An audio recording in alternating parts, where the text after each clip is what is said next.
And I think that as well. The reality, of course, is that, first of all, the Americans would not have been able to run a legitimate legal action by themselves without having the NATO allies joining with them. We already, as you know, had the debate because we did not have a UN Security Council resolution about whether this was a legal or legitimate operation, you remember? But I can tell you this, that if it had just been the United States by itself without NATO, it would never have been perceived as either legal or legitimate. The second thing, some of the people who expressed their frustration with NATO, and I know this because I lived this, were people who wanted to do a mass World War II type bombing of Belgrade and Serbian population areas. Do you think we could have done this in the 21st century?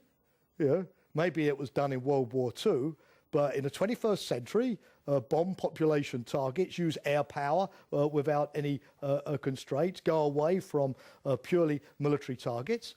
I'm horrified just to think of the consequences of doing that. So yes, you know, NATO limited the targets, and yes, that may have made certain military commanders frustrated that they had one arm tied behind their back. But in terms of preserving public opinion, of preserving the international community behind us, you know, which were fundamental, to my mind, that was the way to go. Thirdly, and as somebody who was there, as you know, every single day as the NATO spokesman, I don't ever remember a time that the NATO Council went against the advice of its military commanders and said you can't do this or you can't do that. We escalated the air campaign gradually, albeit without, you know, starting to bomb population centres or civilian targets, and we prepared, fortunately it was never used, but we prepared a ground option should the air campaign absolutely fail. So I'm really satisfied that, you know, we had the inevitable balance between military efficiency and political morality that is a feature of 21st century warfare. Thank God, I would add to that. I remember a very interesting film with Robert McNamara. You remember McNamara, which is called The Fog of War. And I recommend it to all of you because it's he speaks about his role in World War II as the person who conceptualized the bombing of Japan. And he very candidly says, if we had not won, we would have been condemned as war criminals. And so times have changed since then. So, you know, you have to fight, but you have to fight within the Queensberry rules. The second answer to your question is that, to some degree, I think the answer here is that international politics, and I can only give you my view here, will always depend upon political will. Institutions like NATO, the EU, are implementation agencies.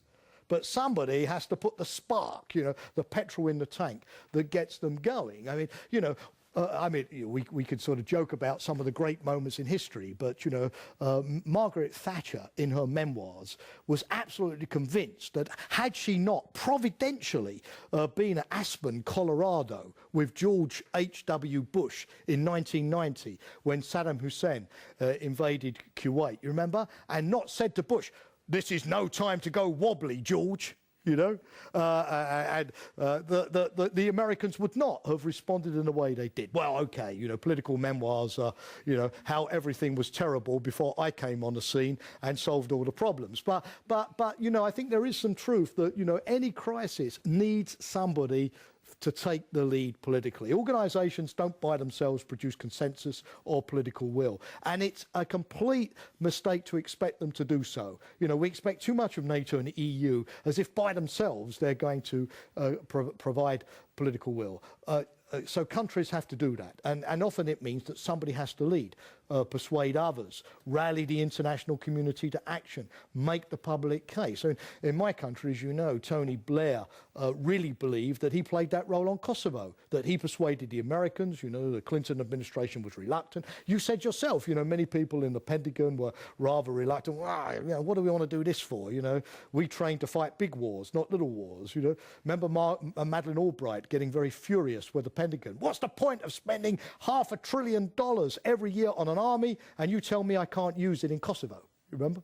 Madeleine Albright's frustration. So, you know, Tony Blair sort of felt strongly that, you know, he'd played that role. So I think you're right. I believe that, you know, this is always going to be the case. You know, if a crisis is managed well, a crisis is managed badly, it's less because an organisation has behaved well, but more because a group of political leaders have decided, you know, to take the risk, to take the initiative, to rally the international community to action. So I think that's true. And, you know, and it's clear that, you know, let's be honest, in NATO, we're the big four, the Quad. You know, the Americans, the French, the British, the Germans, the Quad. Sometimes it's the Quint with Italy as well, where these countries have had breakfast before the meeting and, you know, come to an agreement amongst themselves, then the meeting tends to go more smoothly, let's say, and the rest tend to follow. It may not be democratic, but, you know, it's the way the international diplomacy, I still think, largely works. But then, of course, you need the organisation, not just to provide the implementation, but to provide the legitimacy, too, for that implementation. Well, ladies and gentlemen, I need to leave you to dash off for a far less interesting meeting than this one. Very good attendance today. I'm very gratified and heartened by that. I hope you weren't coming for another lecture, a case of mistaken identity. But there are two more to go, as you know, when we'll be looking at NATO-EU relations. Maybe even more difficult than some of the partnerships that I described today, and the future of NATO. So be delighted to see you for those two remaining lectures. But for the time being, good afternoon.